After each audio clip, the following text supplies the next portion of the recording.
Welcome to लोकसेवा स्पर्धा परीक्षा. लोकसेवा स्पर्धा परीक्षेमध्ये आपलं स्वागत आहे.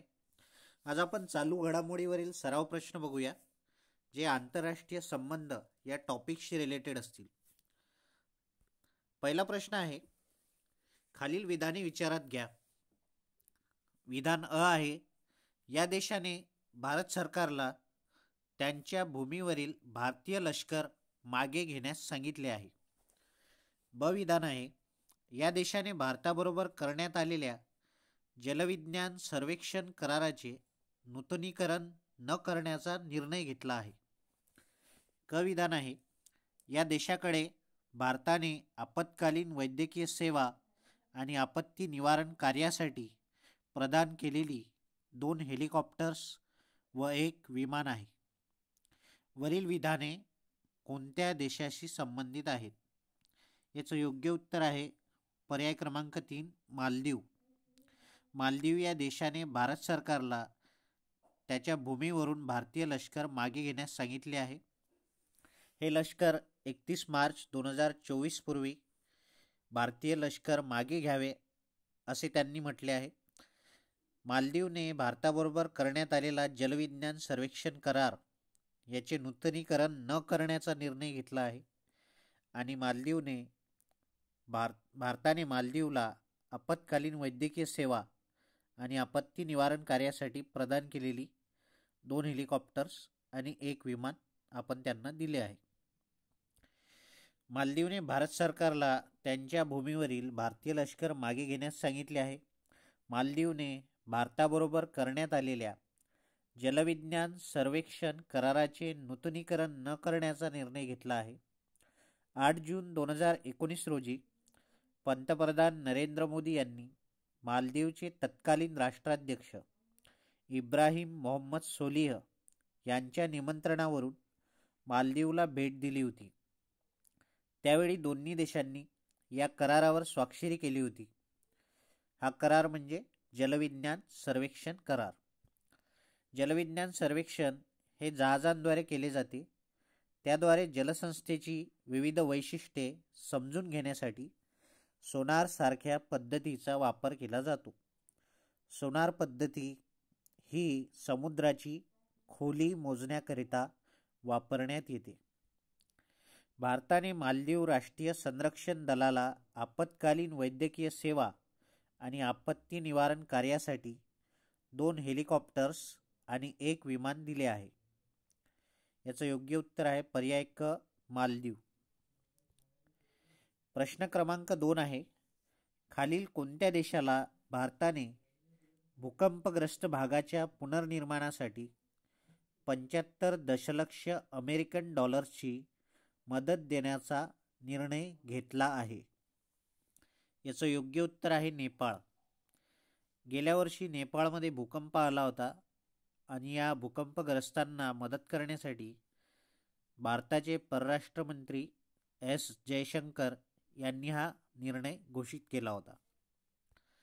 परराष्ट्र मंत्री एस जयशंकर यांनी नेपाळ भेटीदरम्यान गेल्या वर्षी भूकंपामुळे प्रभावित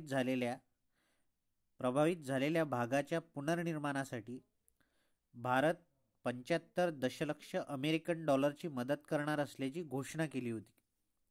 यावेळी बोलताना भारत आपल्या शेजारी देशांच्या मदतीसाठी कटिबद्ध असल्याचे ते म्हणाले. गेल्या वर्षी नोव्हेंबरमध्ये पश्चिम नेपाळमध्ये झालेल्या भूकंपामुळे मोठ्या प्रमाणात जीवित आणि वित्तहानी झाली होती. प्रश्न क्रमांक 3 आहे, economic community of West African states म्हणजे इकोवास या संदर्भात खालील विधानांचा विचार करा. पहिले विधान आहे, हा एक प्रादेशिक गट आहे ज्याची स्थापना 1975 मध्ये लागोस कराराद्वारे करण्यात आली होती. पहिले विधान बरोबर आहे.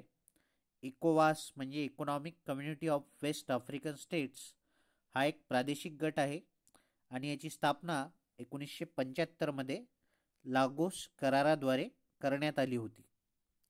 दुसरे विधान आहे, आफ्रिकन स्टेट्समध्ये एक समान चलन असावे हे या गटाचे उद्दिष्ट आहे.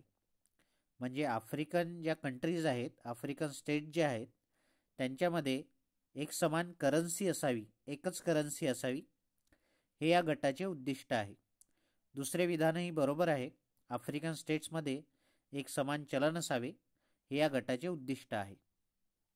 तिसरे विधान आहे सिएरा लिओन या गटाचा सदस्य नाही. तिसरे विधान चुकीचे आहे, कारण सिएरा लिओन हा देश या गटाचा सदस्य आहे. सिएरा लिओन हा देश economic community of West African states म्हणजे इकोवास या गटाचा सदस्य आहे. त्यामुळे तिसरे विधान इथे चुकीचे ठरते.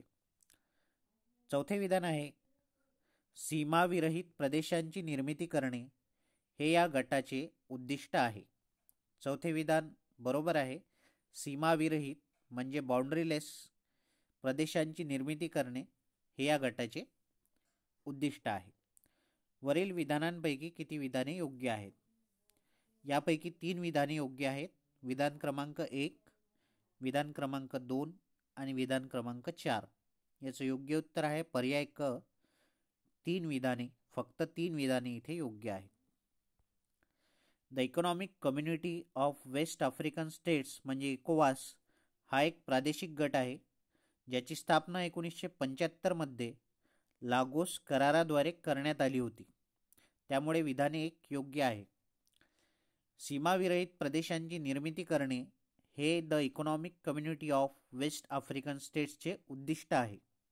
त्यामुळे विधान 4 योग्य आहे.